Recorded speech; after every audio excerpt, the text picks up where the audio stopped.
Universe ఈరోజు మీకు ఒక ధైర్యంగా ఉండడానికి ఒక మెసేజ్ పంపించింది. ఈ వీడియో మీరు చూస్తున్నారంటే ఊరికనే కాదు, సమ్వేర్ మీరు ఇలాంటిది ఒకటి సీక్ చేస్తున్నారంటే what ever you seek is already seeking you అనేది ఒకటి ఉంది కదా. సో అలాంటిది.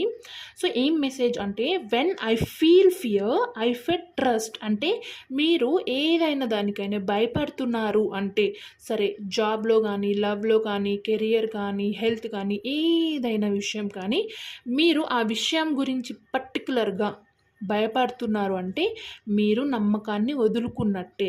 సో నమ్మకం లేకపోతే ఏదైనా ఎలా వస్తుంది? How it will come to you అంటే ఏం చెప్తుంది డైరెక్ట్గా అంటే, భయాన్ని వదిలేయండి, నమ్మకాన్ని మాత్రమే పెట్టుకోండి. తర్వాత రేపటి విషయం రేపు, ఈ తర్వాత నెక్స్ట్ మినిట్ తర్వాత ఈ నిమిషం ఖచ్చితంగా ట్రస్ట్ని బిల్డ్ చేయండి, భయాన్ని వదిలేయండి అని ఈ కార్డ్తో beautiful reminder. So be very very happy and build the trust with in you అనేది ఈ కార్డ్తో మీకు మెసేజ్.